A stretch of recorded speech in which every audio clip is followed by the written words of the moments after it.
తాకట్లో ఉన్న మీ బంగారాన్ని విడిపించి ఆ రోజు ఆన్లైన్ రేటుకి కొంటాం. Sharma gold company. ప్రస్తుతం మనతో పాటు లైవ్ కాల్ అందుబాటులో ఉన్నారు. జై భారత్ పార్టీ వ్యవస్థాపక అధ్యక్షులు మాజీ సిబిఐ జేడీ లక్ష్మీనారాయణ గారు. ఒకసారి ఆయనతో మాట్లాడదాం. యాక్చువల్లీ ఆయన ట్రావెల్లో ఉన్నారు. అయినప్పటికీ కూడా ఇండియాకి పాకిస్తాన్కి మధ్య జరుగుతున్నటువంటి ఈ వార్ నేపథ్యంలో ఒక్కసారి మీ ఒపీనియన్ చెప్పండి సార్ అని అడగగానే ఆయన లైవ్లోకి వచ్చారు. పాపం మాట్లాడదాం. సార్ నమస్తే అండి. నమస్తే నిరుపమ గారు. సార్ ఐఎమ్ సారీ మిమ్మల్ని ఇబ్బంది పెడితే ట్రబుల్ చేస్తే, కానీ మీరు ట్రావెల్లో ఉన్నారు అర్థమవుతుంది. ఆగేదానికి కూడా అవకాశం లేనటువంటి situation I can understand. But మీరు మాట్లాడడం అనేది ఇప్పుడు చాలా ఇంపార్టెంట్ సార్, అందుకోసమే కాల్ చేయాల్సి వచ్చింది.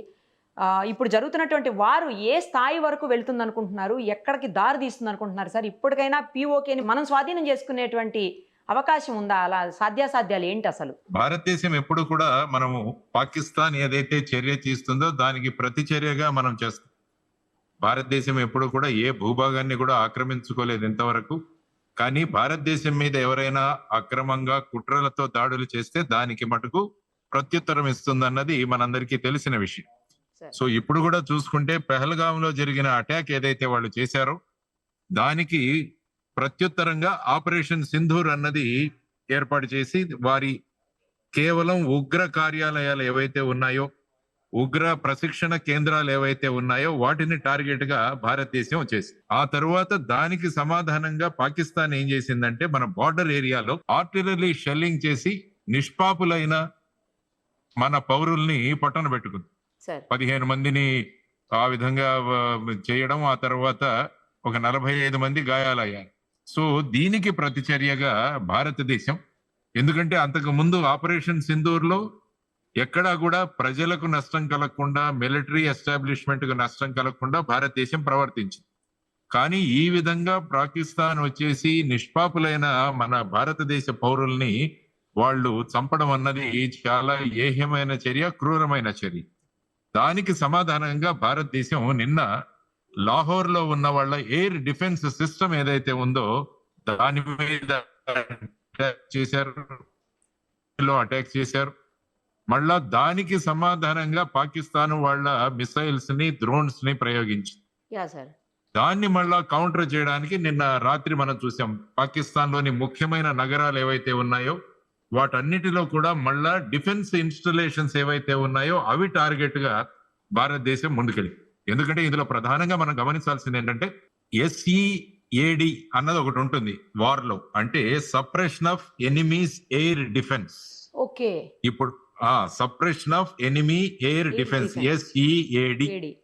ఎందుకంటే ప్రధానంగా ఇప్పుడు యుద్ధాలు మీరు చూస్తే కాల్ బలం లేదు. అంటే మన సోల్జర్స్ వెళ్ళి, ఇన్ఫాంట్రీ సోల్జర్స్ వెళ్ళి అటాక్ చేయడం అన్నది ఈ ప్రస్తుత విధానంలో ఎప్పుడూ చూసినా కూడా యుద్ధ విమానాల ద్వారా క్షిపణులను వాడుతూ, అంటే మిసైల్స్ ను వాడుతూ, తర్వాత వచ్చేసి డ్రోన్లను ఉపయోగించడం ప్రస్తుతం ఉన్న వార్ఫేర్.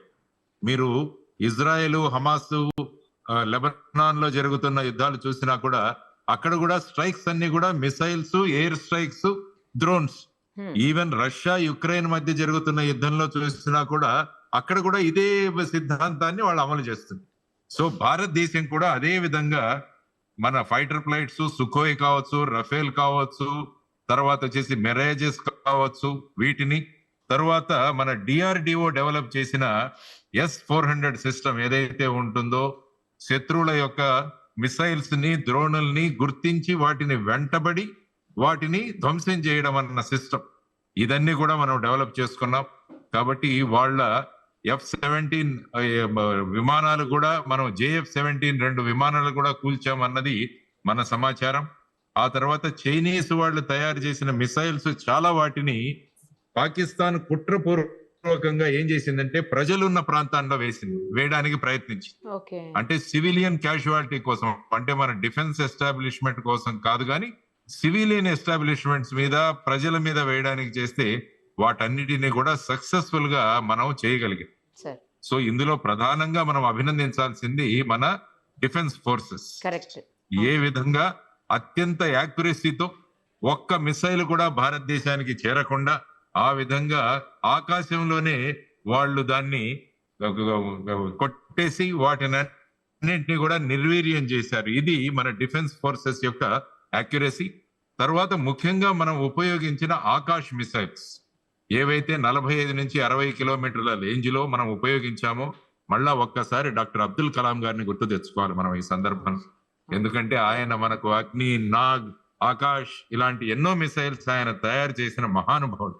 సో ఆయన తయారు చేసిన మిసైల్స్ ఈ రోజు ఎంత చక్కగా మనకు ఉపయోగపడ్డాయంటే ఇవన్నీ కూడా మనం మాట్లాడుకోవాలి. తర్వాత వీటిని ముందు నేనున్నానన్న భరోసా ఇస్తున్న మన ప్రధాని గారు నరేంద్ర మోడీ గారు. ఎందుకంటే ఆయన ఒక్క రోజు కూడా విశ్రాంతి తీసుకోకుండా ఆయన విదేశీ పర్యటనలు చేస్తుంటే కొంతమంది దాని మీద కూడా వ్యాఖ్యానించారు. కానీ ఆయన చేసిన ప్రయత్నాలు, ఆయన ఆలింగనంలో ఉన్న శక్తి ఏంటో ఈ రోజు భారతదేశం చూసింది. ఆయన ఫ్రాన్స్ కు వెళ్లి అక్కడ ఉన్న రఫేల్ కావచ్చు, మిరేజ్ విమానాలు కావచ్చు, రష్యా నుంచి సుకోయిల్ కావచ్చు, ఆ తర్వాత భారతదేశంలో మేక్ ఇన్ ఇండియా అని మన ఆత్మ నిర్భర భారత్ ద్వారా మన ఎయిర్ సిస్టమ్స్, మన మిసైల్ సిస్టమ్స్ ఇవన్నీ కూడా మనం ఈరోజు చూసాం ఏ విధంగా అవి ఉపయోగపడ్డాయి. దాని వెనకాల ఆయన పడిన శ్రమ అన్నది మనందరికీ కూడా తెలుస్తుంది ఈరోజు. అదే విధంగా ఈ రోజు మీరు పాకిస్తాన్ లో ఉన్న రాజకీయ నాయకుల మనోధైర్యం ఎంత దిగజారిపోయిందంటే వాళ్ళ నేషనల్ అసెంబ్లీలో మాట్లాడుతూ ఒక ఎంపీ ఏమన్నాడంటే వాళ్ళ ప్రధానిని ఉద్దేశించు, పాకిస్తాన్ ప్రధానిని ఉద్దేశిస్తూ తోడేళ్లకు నాయకత్వం సింహం వహిస్తే ఆ తోడేళ్లు కూడా సింహాలుగా ప్రవర్తిస్తాయి, కానీ సింహాలకు నాయకత్వం ఒక తోడేలు వహిస్తే ఆ సింహాలు కూడా తోడేళ్లు లాగానే ప్రవర్తిస్తాయి. అది మీరు ఆ విధమైన నాయకత్వం మాకు ఇస్తున్నారని చెప్పి పాకిస్తాన్ ప్రధానమంత్రిని ఏకేశాడు ఆయన నేషనల్ అసెంబ్లీలో. ఆయన ఏమన్నాడంటే భారత ప్రధాని నరేంద్ర మోడీ గారి పేరు మాట్లాడడానికి కూడా మీకు భయం, ఆ విధంగా మీరేం ప్రధాని అన్నట్టుగా మాట్లాడారు. కాబట్టి ఒకవైపు రాజకీయ యంత్రాంగం, తర్వాత ప్రధానమంత్రి, ఇతర మంత్రులు, ఆ తర్వాత డిఫెన్స్ ఫోర్సెస్ టోటల్ గా డిమారలైజ్ అయిపోయి ఉన్నాయి ఇప్పుడు పాకిస్తాన్. సో భారతదేశం కూడా ఆచితూచి అడుగులు వేస్తోంది. ఈ రోజు రాజ్నాథ్ సింగ్ గారు చీఫ్ ఆఫ్ డిఫెన్స్ స్టాఫ్, తర్వాత ముగ్గురు చీఫ్స్ తో మాట్లాడారు, జనరల్, ఎయిర్ చీఫ్ మార్షల్, తర్వాత అడ్మిరల్, వీరి మీటింగ్ పెట్టారు. ఆ తర్వాత వారు ఇప్పుడు నరేంద్ర మోడీ గారిని కలవడానికి వారు వెళ్తున్నట్టుగా మనకు న్యూస్ వస్తోంది. ఒకవైపు అమిత్ షా గారు అంతర్గతంగా భారతదేశంలో ఎటువంటి విధానాలు ఉండాలని వారు కూడా బిఎస్ఎఫ్, తర్వాత సిఐఎస్ఎఫ్, ఆ తర్వాత ఐటిబిపి, తర్వాత వచ్చేసి ఎస్ఎస్బి వీట్ల ముఖ్యులతో కూడా వారి ప్రముఖులతో కూడా వారు చర్చ పెడుతున్నారు. అంటే భారతదేశ సన్నద్ధత ఏ విధంగా ఉంది, అదే విధంగా టెరిటోరియల్ ఆర్మీ ఏదైతే మన దగ్గర ఉంటుందో దాన్ని కూడా డిప్లాయ్ చేయడానికి చీఫ్ ఆఫ్ ఆర్మీకి అధికారాలు ఇవ్వడం జరిగింది. సో ఈ విధంగా చూసుకుంటూ పోతుంటే భారతదేశం it is leaving no stone unturned. కాబట్టి ఎక్కడెక్కడైతే భారతదేశానికి ఈ దుర్మార్గులు ఏ విధంగా వాళ్ళు ప్రయత్నం చేస్తారో దాన్ని మనం రివ్యూ చేసుకుంటూ భారతదేశం యొక్క అప్పర్ హ్యాండ్ ఏదైతే ఉందో, భారతదేశం యొక్క సుప్రీమసీ ఏదైతే ఉందో దాన్ని మన డిఫెన్స్ ఫోర్సెస్ ఈరోజు చూపిస్తున్నాయి. కాబట్టి ఆ విధంగా మనం మన ఆర్మ్డ్ ఫోర్సెస్ కి ధన్యవాదాలు తెలియజేయాలి. వారి వెంట నిలబడుతూ పూర్తి భరోసా వాళ్ళకి ఇస్తూ వారికి పూర్తి ఆపరేషనల్ ఫ్రీడమ్ ఇచ్చిన మన ప్రధానమంత్రి గారిని కూడా, ఆ తర్వాత వీటన్నిటి వెనకాల ఉన్న గొప్ప సూత్రధారి, గొప్ప స్ట్రాటజిస్టు మన ఎన్ఎస్ఏ అజిత్ డోవల్ గారు. 80 ఏళ్ల వయస్సు, ఆల్మోస్ట్ 80 ఏళ్ల వయస్సు. ఆ వయస్సులో కూడా ఎంత క్షుణ్ణంగా శత్రువును గమనించి వారిని ఏ విధంగా దెబ్బతీయాలి అన్న అద్భుతమైన ప్రణాళిక రచన చేసే అజిత్ డోవల్ గారికి కూడా మొత్తం భారతదేశం ఆయనకు salute. We should salute Ajit Doval గారు అన్నది మనం భారతదేశం అంటే ఏంటి అన్నది మనం చూపిస్తున్నాము. ఇది కేవలం పాకిస్తాన్ కు మాత్రమే కాదు, ప్రపంచానికి కూడా భారతదేశం అంటే ఏంటి అని తెలుస్తోంది. అది చాలా ముఖ్యమైన విషయం. సో వాట్ ఈజ్ ఇండియా అంటే భారతదేశాన్ని మతాల పేరు మీద విడదీయడానికి ప్రయత్నం చేసిన పహల్గావ్ అటాక్ లో భారతదేశం మేమంతా కూడా ఒకటే అన్న నినాదంతో ప్రజలు కూడా స్పందిస్తున్నారు. ఆ విధంగా మన ఆర్మ్డ్ ఫోర్సెస్, మన ప్రధానమంత్రి గారు, మిగతా మంత్రులు వీరందరూ కూడా బ్రహ్మాండంగా మనం ముందుకు వెళుతున్నాం. మన ఎక్స్టర్నల్ అఫైర్స్ మినిస్టర్ జయశంకర్ గారు, తర్వాత ఫైనాన్స్ మినిస్టర్ నిర్మలా సీతారామన్ గారు కూడా వారి పరిధిలో ఏ విధంగా పాకిస్తాన్ ని ఒక ఉగ్రవాద దేశంగా ప్రొజెక్ట్ చేయడంలో జయశంకర్ గారు కృతకృతులయ్యారు. అదే విధంగా పాకిస్తాన్ మీద ఆర్థిక పరంగా ఎలాంటి నిర్బంధనలు పెట్టాలని నిర్మలా సీతారామన్ గారు కూడా వారు ముందుకు వెళుతున్నారు. ఇది టీం వర్క్ అంటే. Team work correct. Team work ఎలా జరుగుతుందంటే టీం నాయకుడి మీద టీం వర్క్ ఆధారపడి Yes. ఉంటుంది. Yes. మన టీం నాయకుడు ఏదైతే లీడర్ ఉన్నారో నరేంద్ర మోడీ గారి అద్భుతమైన నాయకత్వంలో దేశం బ్రహ్మాండంగా ముందుకు వెళుతోంది అన్నది నా రియాక్షన్. మీరు పిఓకే గురించి అడిగారు, పాక్ అవును. ఆక్యుపైడ్ కాశ్మీర్ అవును. గురించి ఇప్పుడు ఏమి చేయాలి, Hmm. వేచి చూద్దాం. ఖచ్చితంగా అంతర్గతంగానే పిఓకేలో ఒక సివిల్ వార్ రాబోతుంది. ఓకే. ఎందుకంటే వీరి ప్రవర్తన ఇది చూసి అక్కడ పిఓకేలో ఉన్న ప్రజలు, అక్కడ ఉన్న ఉగ్రవాదుల భయానికి వాళ్ళు ఏమీ మాట్లాడడం లేదు. కానీ ఈ ఉగ్రవాదులను ఏరి పడేస్తే వారి గొంతుకలు బయటకు వస్తాయి. వారంతకు వారే మేము పాకిస్తాన్ లో ఉండం, భారతదేశంలో మమ్మల్ని కలుపుకోండి అని వచ్చే రోజు మనం త్వరలోనే ఉంది. ఎగ్జాక్ట్లీ సార్, కరెక్ట్ చెప్పారు. ఆ తర్వాత మీరు చూసుకుంటే లాహోరు, సింధు, తర్వాత వచ్చేసి ఖైబర్ పఖ్తూనిస్తాను, తర్వాత వచ్చేసి గిల్గిట్ బల్టిస్తాను, బలూచిస్తాన్, ఇలా 5 ప్రాంతాలలో సివిల్ వార్ వచ్చి త్వరలో అందరూ కూడా మేము భారతదేశంలో కలిసిపోతామన్న రోజు త్వరలో రాబోతుంది. మనం ఏదైతే అఖండ భారత్ ఏదైతే మాట్లాడుతున్నామో అది కూడా సాక్షాత్కరిస్తుంది త్వరలో అన్నది మనం నేర్చుకోవాల్సిన అంశం. ఎందుకంటే వాళ్ళ నుంచి రావాలి. మేము భారత్లో కలిసిపోతామన్నప్పుడు మనం ఆక్యుపైడ్ చేసుకోవడం వేరు, వాళ్ళు వచ్చి మనల్ని కలుపుకోండి అనడం వేరు. కాబట్టి రెండవ దీనికోసం భారతదేశం ఎదురు చూస్తుంది. ఎప్పుడైతే వాళ్లే కలిసిపోతామంటే వాళ్ళు సంపూర్ణంగా భారతదేశంలో కలిసిపోయి జీవన విధానం కూడా మార్చుకుంటారు. మనం బలవంతంగా చేసుకుంటే ఆల్మోస్ట్ అక్కడి నుంచి ఎప్పుడు కూడా మనం వాళ్ళని ఎదుర్కోవాల్సి వస్తుంది. కాబట్టి ఈ వ్యూహంతో భారతదేశం ముందుకు వెళుతోందని నేను అనుకుంటాను. కాబట్టి అలా ముందుకు వెళదాం.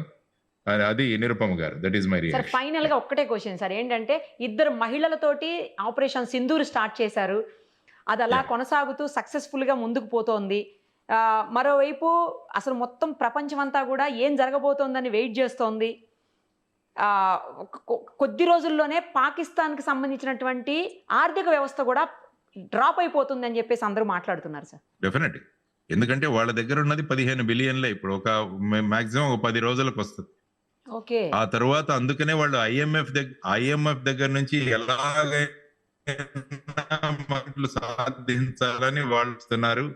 కానీ భారతదేశం వాళ్ళు FATF లో వాళ్ళను అప్పు తీసుకోవాలి బయట నుంచి అన్నట్టు చూస్తున్నారా? అప్పు తీసుకోండి. అప్పు ఎవరికి ఇస్తారంటే వాడు తిరిగి చెల్లిస్తారన్న వాడికి అప్పు తీస్తారు. కరెక్ట్ సార్, అవును. వీడు అసలు ఉంటాడా లేదా అన్నది లేదు. కాబట్టి ఇలాంటి వాళ్ళకి అప్పు ఎందుకు ఇస్తారు? తర్వాత భారతదేశం కూడా financial action task force FATF లో కూడా దీన్ని గ్రిలో పెట్టండి అని చెప్పి కూడా బ్రహ్మాండంగా మనం ముందుకు తీసుకెళ్తాం. కాబట్టి రేపు అప్పు పుట్టదు. శ్రీలంకలో ఏదైతే చూసామో ఆ విధమైన అంతర్గత సంక్షోభం పాకిస్తాన్ లో రాబోతుంది. అప్పుడు శ్రీలంకలో వాళ్ళ ప్రెసిడెంట్ ఇళ్లకు కానీ ప్రైమ్ మినిస్టర్ ఇళ్లకు ఏ విధంగా ప్రజలు వెళ్లారో ఆ స్థితిలో పాకిస్తాన్ రాబోతోంది. కాబట్టి వాళ్ళు తీసుకున్న గోతిలో వాళ్లే పడ్డారు అన్నది స్పష్టంగా వాళ్ళకి తెలిసింది. సో ఆ విధమైన యుద్ధ వ్యూహంతో భారతదేశం ఒకవైపు యుద్ధ వ్యూహం, ఒకవైపు స్ట్రాటజిక్ ప్లానింగ్, అంటే ఎదుటి వాళ్ళని మన చర్యలతో భయపెట్టడం అన్నది ఒక పర్ఫెక్ట్ కేస్ స్టడీ ఎవరైనా చేయాలంటే మన భారతదేశం అనుసరిస్తున్న యుద్ధ నీతి, తర్వాత చాణక్య నీతి, ఇది మనం నేర్చుకోవాల్సిన అంశం ఈ తరుణంలో. రైట్ సార్, చాలా థ్యాంక్స్ సార్. మీరు ఇంత బిజీ స్కెడ్యూల్లో పక్క ఫ్లైట్ టైం అయిపోతున్నా కూడా ఆపి మరి మీరు మీ ఒపీనియన్ తెలియజేశారు. ఎందుకంటే ఇది అందరం ఈ భారతీయులం కాబట్టి రక్తం ఉప్పొంగిపోతున్నటువంటి సమయం ఇది. ఎట్టి పరిస్థితుల్లో భారత్ తగ్గకూడదు, అది నీతిగా నిజాయితీగా గెలవాలి, ఎవరికి పబ్లిక్కి ఇబ్బంది పెట్టకుండా అని అందరి మనసుల్లో ఉంది సార్. మీరు కూడా అదే ఒపీనియన్ షేర్ చేశారు. Thank you sir, thank you so much. నమస్తే. సుమన్ టీవీలో మీ పర్సనల్ అండ్ బిజినెస్ ప్రమోషన్స్ కోసం కింది నెంబర్కి కాంటాక్ట్ చేయండి.